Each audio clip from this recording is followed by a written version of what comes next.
तो चलिए अब हम लोग शुरू करते हैं कि एक टेक्स्ट को, एक पिक्चर को या एक शेप को हम किसी डॉक्यूमेंट के बीच में कैसे एडजस्ट कर सकते हैं, का प्रॉपर वे क्या होता है एडजस्ट करने का, हम सीखते हैं। ठीक है, ये मेरे पास एक डॉक्यूमेंट बना हुआ है और इसी डॉक्यूमेंट में मेरा वो पिक्चर है। अब अलग से भी आप इंसर्ट कर सकते हैं और आपके पास अगर इसी पेज में है तो उसको भी आप एडजस्ट कर सकते हैं। अभी देख लीजिए आप ज़रा कि पिक्चर आप जब भी आप इंसर्ट करेंगे तो एक बात ध्यान रखना है कि उसका पोजीशन आप चेंज कर लें, या रैप टेक्स्ट करके हो या पोजीशन से हो, आप उसका पोजीशन या रैप टेक्स्ट करके चेंज कर लीजिए। अभी मेरा ये पिक्चर है मेरे पास, अगर मैं इसको ऊपर से नीचे की तरफ लेके आता हूँ, ज़रा देखिए ये कैसे एडजस्ट हो रहा है इस डॉक्यूमेंट के बीचों बीच। ठीक है, जहाँ पे भी ये पिक्चर जा रहा है ये हमारा साइड में ऑटोमेटिक ले रहा है बाकी सब टेक्स्ट को। लेकिन क्या है बाय डिफ़ॉल्ट ऐसे ही रहता है? नहीं, बाय डिफ़ॉल्ट ऐसे ये नहीं रहता है। बाय डिफ़ॉल्ट में कुछ इसका प्रॉब्लम होता है। कैसे होगा मैं आपको बताता हूँ।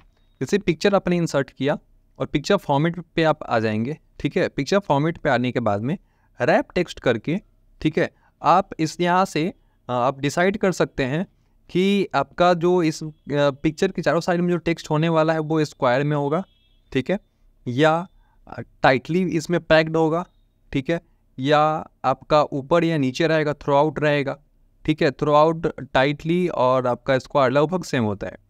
और आपका टॉप एंड बॉटम होगा। इसका क्या मतलब है कि आपका जहाँ पे पिक्चर होगा उसके ऊपर या नीचे ही टेक्स्ट होगा, उसके दाएं में या बाएं में। ठीक है, आपका पिक्चर कोई भी टेक्स्ट नहीं आएगा। अब देखिए ज़रा, ये जहाँ भी जा रहा है पिक्चर क्या कर रहा है, बाकी जितने भी लाइंस हैं उसको ऊपर या नीचे की तरफ जगह बना दे रहा है उसका। ठीक है, तो इस तरीके से आप अपने पिक्चर को एक टेक्स्ट के बीच में, किसी पैराग्राफ के बीच में एडजस्ट आप कर सकते हैं। ठीक है, आप चाहते हैं कि ये मेरा जो पिक्चर है इस टेक्स्ट के बिल्कुल ऊपर से आ जाए। ठीक है, तो हम क्या करेंगे, रैप टेक्स्ट करके और यहाँ से इन फ्रंट ऑफ टेक्स्ट करेंगे। उसके बाद ये जो पिक्चर का लेयर होगा इस टेक्स्ट से ऊपर आ जाएगा। तो इस तरीके से करके हम अपने पिक्चर को डॉक्यूमेंट में एडजस्ट कर सकते हैं। ठीक है, तो अब बात आता है कि इसका सबसे अच्छा तरीका क्या होता है इंसर्ट करने का। सबसे अच्छा तरीका हमारा यही होता है, इसमें जो स्क्वायर वाला ऑप्शन है अब स्क्वायर में रखिए और इसके बाद इसको इस पैराग्राफ के स्टार्टिंग में या पैराग्राफ के लास्ट में आप इस पिक्चर को इंसर्ट कीजिएगा, वो ज़्यादा अच्छा होता है। ठीक है, इस तरीके से हम पिक्चर को इंसर्ट करते हैं, आप किसी बुक में भी देख सकते हैं। ठीक है, इस तरीके से शेप के केस में भी सेम कंडीशन होता है। अगर मैं इस शेप को लेके आता हूँ बीच में, ठीक है, मैं डॉक्यूमेंट के बीच में इस शेप को लेके आता हूँ, तो अभी ज़रा देखिए ये जो हमारा शेप होता है ना, शेप का बाय डिफ़ॉल्ट जो फंक्शन होता है इन फ्रंट ऑफ टेक्स्ट होता है। ठीक है, इन फ्रंट ऑफ टेक्स्ट होता है इसका, यानी कि रैप टेक्स्ट जो होता है इसका कंडीशन ये इन फ्रंट ऑफ टेक्स्ट रहता है। तो इस तरीके से ये काम करेगा, ये फ्लोट करेगा, ये घूमेगा पिक्चर हमारा ये शेप इस टेक्स्ट के ऊपर। लेकिन हम चाहते हैं कि इस पिक्चर की तरह ये भी सेट हो जाए, तो उसके लिए हम क्या करेंगे, इसमें हम लेके आ जाते हैं इसको रैप टेक्स्ट करके और इसको भी हम स्क्वायर में कर देंगे।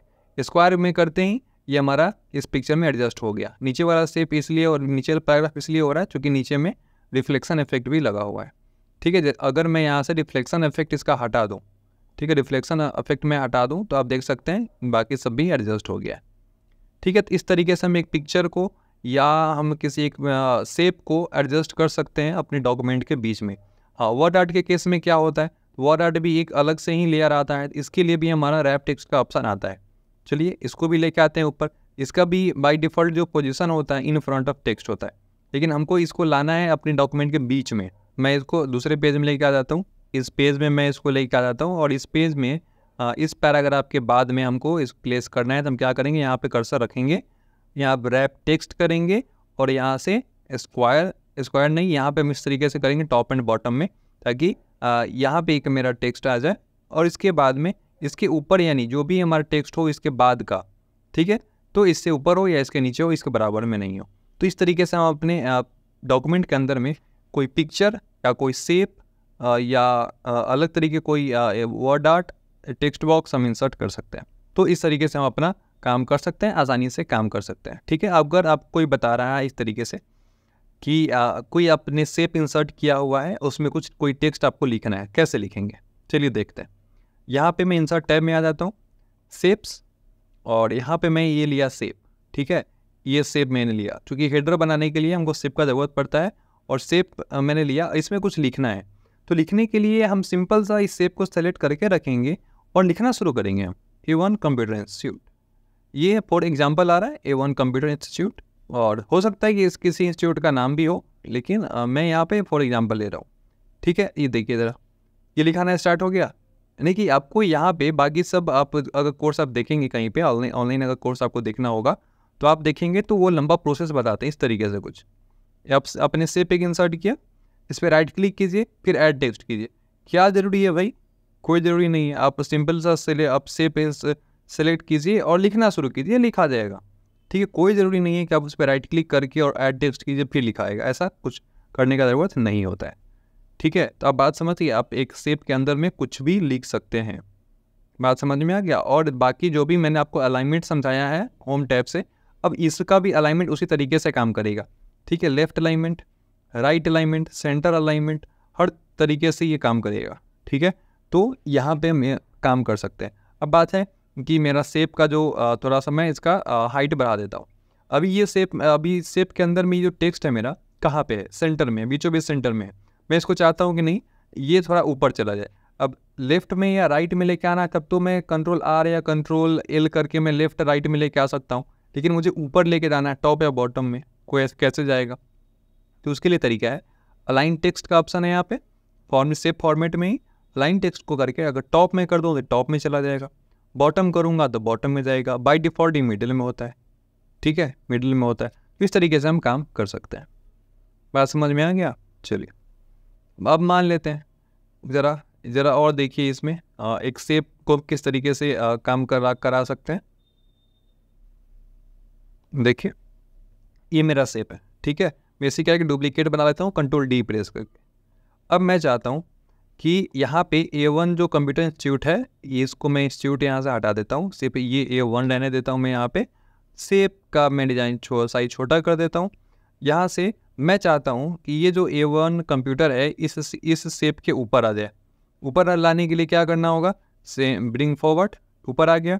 अब कंडीशन क्या है? मुझे चाहिए कि ये यहाँ पे तो प्लेस हो जाए, लेकिन इस शेप का जो कलर आ रहा है वो नहीं आना चाहिए। तो कैसे होगा? तो यहाँ पे शेप फिल पे आ जाएंगे और यहाँ से नो फिल पे क्लिक करेंगे, इसका फिल हट जाएगा।